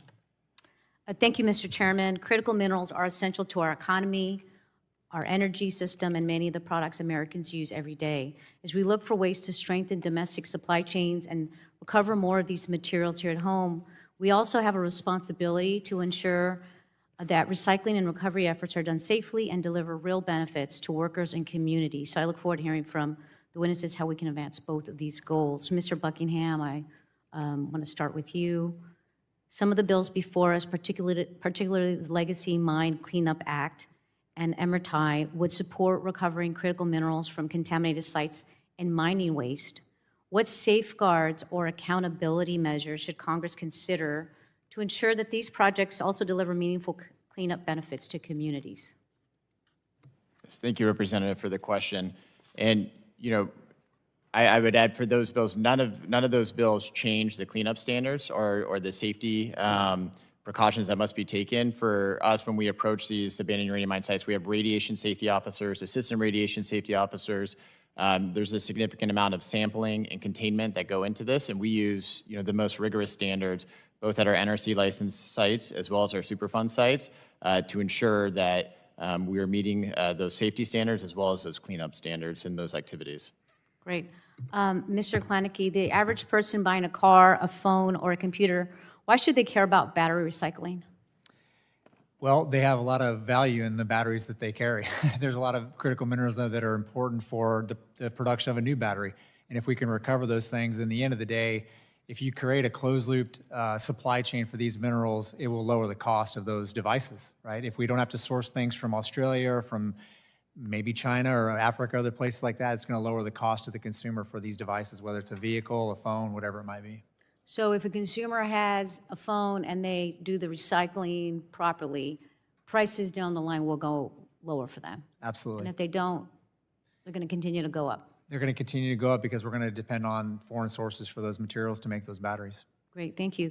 Mr. Dunn, the BRACE Act is intended to make it easier to collect, store, and recycle lithium ion batteries. As Congress considers expanding, Dr. Dunn, I think I missaid that. As Congress considers expanding battery recycling, are there environmental, safety, or transparency measures that should accompany that growth to protect workers and nearby communities? Yes, thank you for the question. We must uphold these bedrock policies that we already have because there is a risk to human health from the transportation and the processing. But there are other additional measures that can be taken to ensure that we actually recover the minerals, specifically recovery rates requirements for lithium, nickel, and cobalt. We can prioritize recovery within the United States to boost up those recycling facilities. And in addition, we can continue doing research on the emissions from the facilities and look at contaminants such as PFAS that could contaminate our surrounding communities. Great, thank you. Mr. Kleinecke, industry surveys have found shortages of skilled workers across the battery supply chain, particularly technicians and manufacturing workers. DOE and the Department of Labor have worked to develop battery workforce standards and apprenticeship pathways, but much of that effort has focused on manufacturing. Are there unique workforce needs in battery recycling and materials recovery that aren't receiving enough attention, and what can Congress do to support them? Thank you, Representative. That's a great question. I think it's an industry problem in whole, whether it's battery production itself or battery recycling. The technicians required, just the people that build plants, right? We have to build assets to be able to recycle and recover these critical minerals, and having electricians, pipe fitters, things like people like that actually can do those trades as well as a real shortage in the United States. We're working obviously with the federal government on different training programs for battery recycling facilities. A lot of these facilities are chemical processing plants. It was mentioned earlier, hydrometallurgical processing. So we're competing with the chemical industry in some respects for those operators and that talent. But I think having programs that are really specifically focused on the training of operators for these facilities is absolutely critical going forward. And it starts in grade school. It doesn't start in college. We need to start back in the grade school, high schools, and be able to attract and really teach people what battery recycling is and the value of their job. Well, I'd love to see that lesson for grade school on this. So thank you so much for your testimony and all our witnesses. I yield back. Thank you. Gentlelady yields. The chair now recognizes the gentleman from New York, Mr. Langworthy, for 5 minutes for his questions. Thank you very much, Mr. Chairman. I mean, New York may not have the large critical mineral mines found in other parts of the country, but our manufacturers and advanced technology companies depend on these materials to make the products that power our economy and support our national security. And as demand for these materials continues to grow, it is important that we take an all-of-the-above approach to strengthening domestic supply chains through mining and recycling, recovery, processing, and refining here in the United States. You know, several of the bills before us look beyond traditional mining and focus on recovering critical minerals from existing waste streams in legacy sites. And that is particularly relevant for Western New York and the Southern Tier, where a long history of manufacturing and industrial activity has left behind sites that may represent opportunities for cleanup and redevelopment and recovery of valuable materials. And if done responsibly, these efforts could help strengthen our domestic supply chains and create new economic opportunities for communities that I represent. Mr. Kleinecke, if these waste streams in legacy sites contain materials that can help strengthen domestic supply chains, what are the biggest barriers preventing that recovery today? I think a couple of things, Representative. Thank you for the question. I think when you look at the supply chain that we have, the assets that we have, again, designing them to be able to do recovery of waste streams is something that's critical. There's a lot of technology out there that's been talked about today about recovering things like uranium. Same with nickel, cobalt, lithium. There's technologies out there to do that. I think one of the biggest hurdles is, again, the permitting process and ensuring that that is a very defined process. Timelines are defined, the objectives are defined. Once that's done, having the ability to have capital to do that. The government has done a tremendous job over the last 5 years in providing some grants, loans, things like that, support for the industry. I think that needs to continue. If you step back and look at what China's done over the last 15 years, they've invested trillions, not billions, but trillions of dollars in the battery industry to build not only batteries, but also the recycling infrastructure to be able to recover those critical minerals. Yeah, and every pound of material we can recover here at home is one less pound that we have to source overseas. And I think that's something that we have to be laser focused on. As we work to strengthen that domestic supply chain, we need to be looking at every opportunity to reduce our dependence on those foreign sources. Staying with you, sir, China dominates significant portions of the global critical mineral supply chain. If China were to significantly restrict exports of critical minerals or critical mineral processing capacity tomorrow, what would be the most immediate impact on the American economy? It'd be a large impact, Representative. We import over 60% of the batteries today that we need in our country, 60. So that's a large number of batteries that are coming from other countries, including China. So it would significantly impact the defense industry, it would impact the automotive industry, it would impact our grid industry on how we store energy, as well as the big thing now, which is data centers. Data centers need batteries to continue to run. So it would have a tremendous impact on our entire economy. That's deep trouble. How prepared is the United States today to respond to that kind of supply chain crisis? Yeah, I think the U.S. is working hard. Obviously, the administration today is very focused on unleashing opportunities for companies to develop the critical mineral supply chain. I think we have a long ways to go. Again, China has had a 15-year plus head start on us for this, but I think you have a lot of entrepreneurs, you have a lot of companies, you have a lot of investment that's ready to be deployed to help build this infrastructure out, and we just need to continue to support that. Well, thank you very much. Many of the opportunities discussed in these bills involve areas where EPA already has expertise, including environmental cleanup and remediation and waste management. Mr. Goldberg, what role could EPA play in helping to identify and recover critical minerals from waste streams, legacy sites, and contaminated land? And how could the EPA work with other federal agencies to support these efforts? Thank you for your question.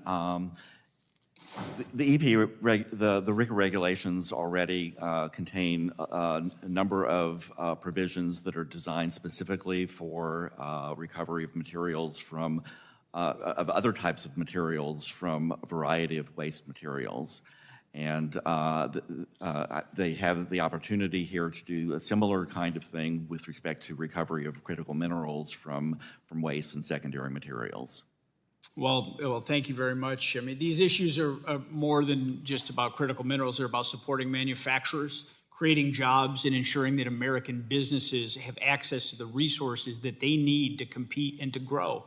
And I look forward to working with my colleagues, hopefully on a very bipartisan basis, to advance these bills and strengthen America's critical mineral supply chains for the long haul. And I yield back, Mr. Chairman.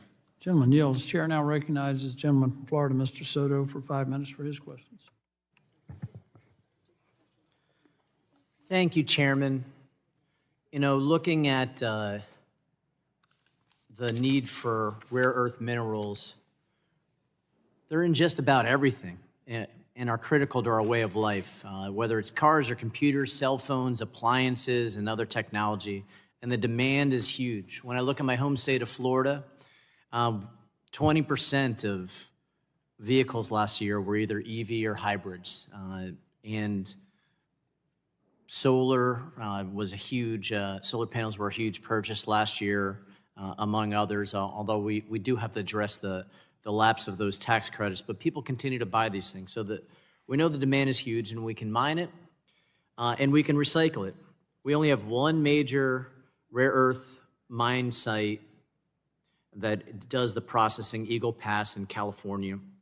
A lot of it comes from China and other countries, and so we're working on bipartisan efforts to increase our mining capacity, which is why I'm supportive of the, making sure we clean up abandoned mines like the Legacy Mine Cleanup Act, which is a good start. But as we look at recycling, today we're going to be looking at used batteries, at coal ash, landfill recycling, among other things. But the one that's most ready for prime time right now is the recycling of batteries.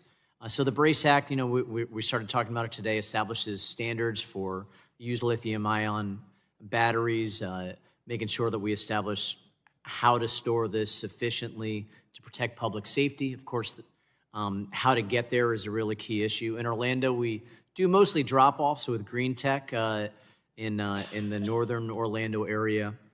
And then we see in Georgia and Covington, Ascend Elements, a major southeastern commercial-scale EV lithium battery recycling plant.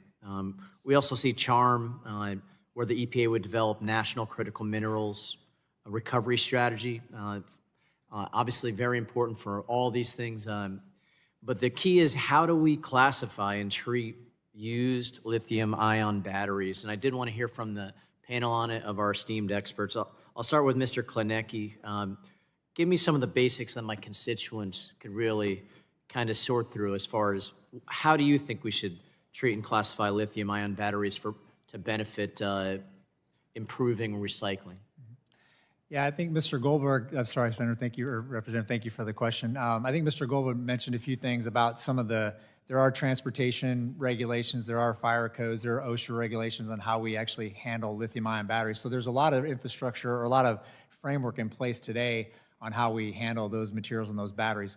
Can it be improved? Absolutely. There's always opportunities to improve it. And, we can't go a day where we don't see there's been some fire in a waste facility, right, where someone is improperly disposed of batteries. So addressing up front, like you were asking, the collection of batteries, how they're collected, how they're transported, how they're stored, things like that, is something I think we got to be better with the public in educating on what needs to happen. You shouldn't throw a lithium-ion battery or a phone in your trash. That's not where that battery should go. We have a collection network across the country where we allow people to actually, they can buy a pail system and we'll have the battery shipped to our facility and properly processed. So there's opportunities there for that.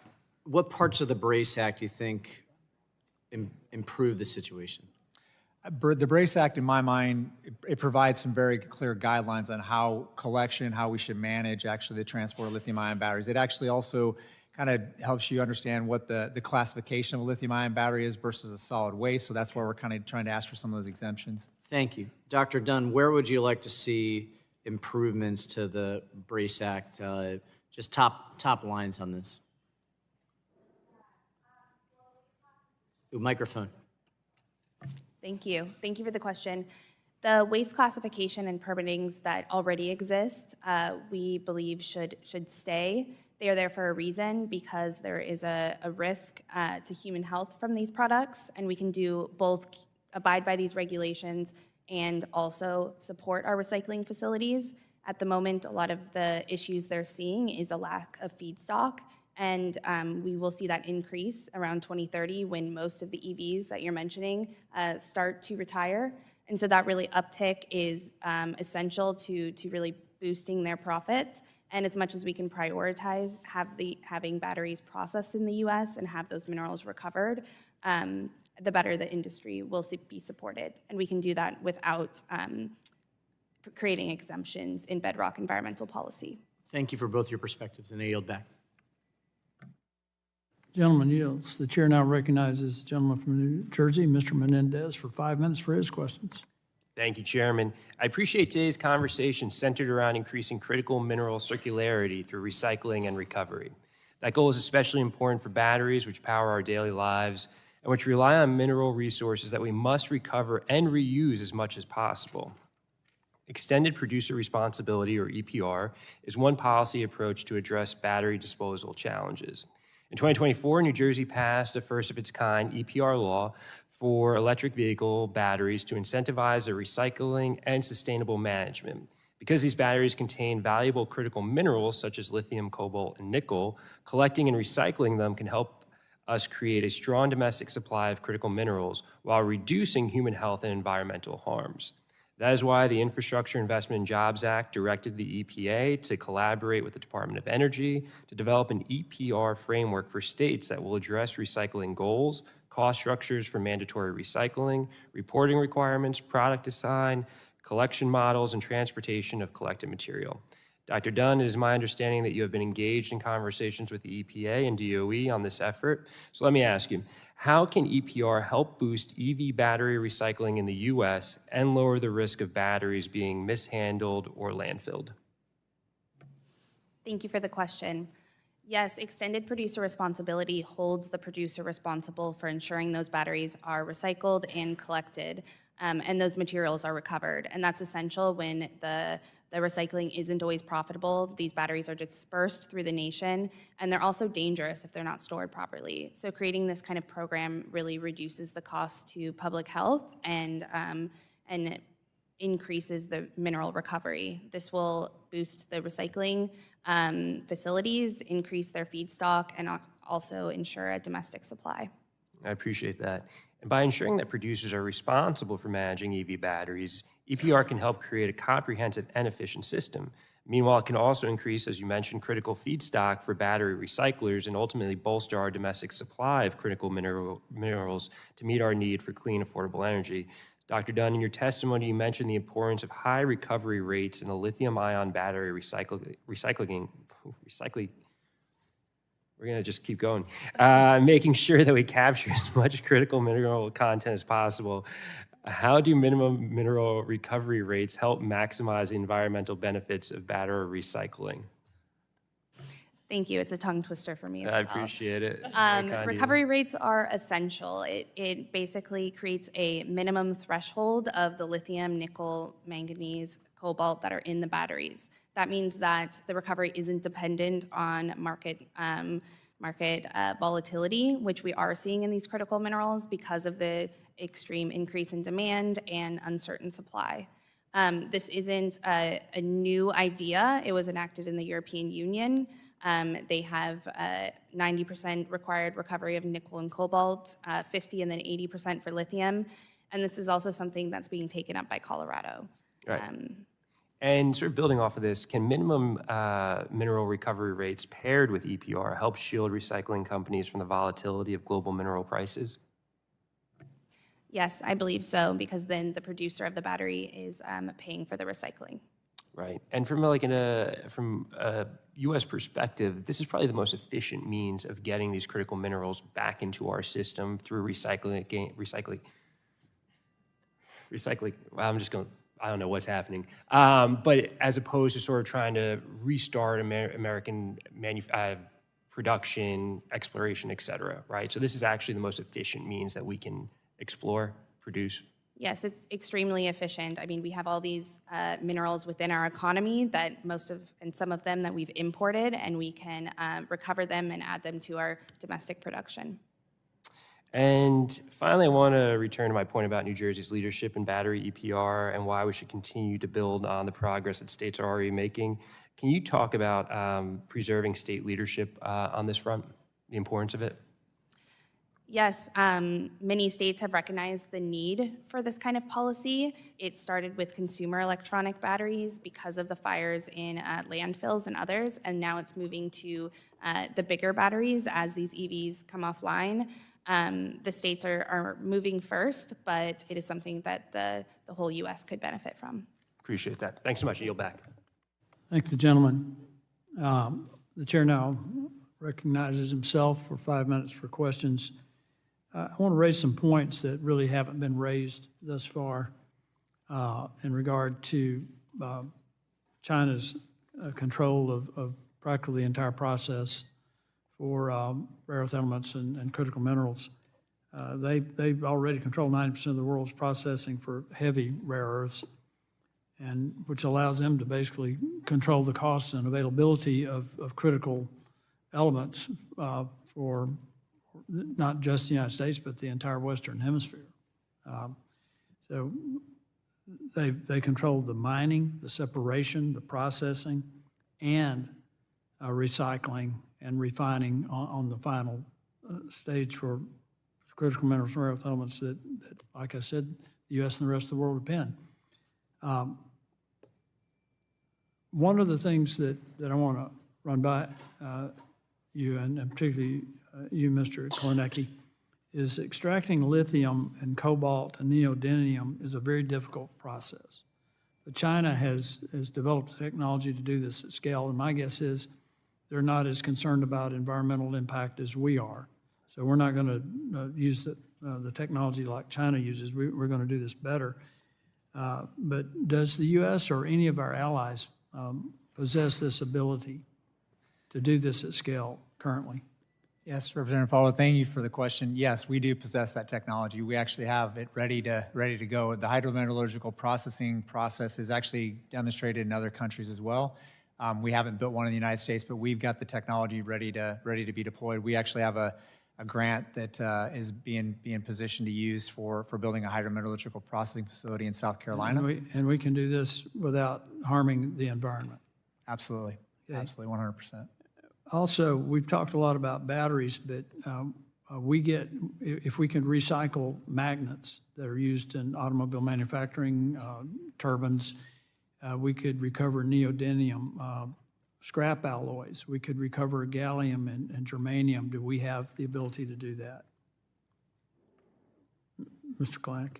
Yes, sorry, yeah, we do have the capability of that. There's a number of companies out there that have started to actually look at deploying capital in the United States to be able to recover the rare earth metals from magnets. On another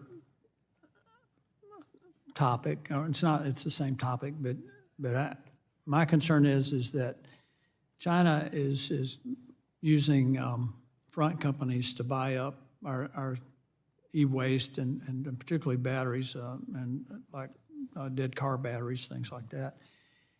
to an extent that I think it is, and it's been mentioned several times, I think, throughout this hearing, that it's a threat to our national security. It's a threat to our economic security, but our national security as well. Do you, and this is a question for each of you, do you think we're at a point where we need to ban the export of recyclable e-waste and other materials containing critical minerals and rare earth elements to non-aligned nations? Absolutely. I think that's one of the number one priorities is banning the export of these materials, whether it's a battery or gigafactory scraps. We have lots of gigafactories in the United States that are producing batteries. Ban the export of those waste materials as well, because they are going outside the country today. China will pay a lot of money for those materials, and I think having a robust framework to ban the export of that would help our industry tremendously and keep those minerals here. Like I mentioned in my testimony, we pay a lot of money for those minerals to bring them here to build a battery in the United States, and we just let them go to China. Well, it would also, keeping them here would create a marketplace that I think would incentivize people to remove them from areas that are potentially harmful to people. Mr. Buckingham, what are your thoughts on it? Yes, thank you, Mr. Chairman. I think it is essential that we keep our minerals here. We don't have a problem of geology or supply here in the United States. We have issues with processing and getting those up to the level to compete with China, and a streamlined and well-defined permitting process. And I think that's what we need to be able to unleash further production. Dr. Dunn?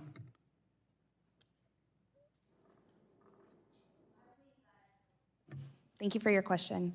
I do believe that we can invest in our infrastructure here and incentivize the recovery, and that will lead to a lot more domestic supply and really fill the gap of feedstock that is necessary.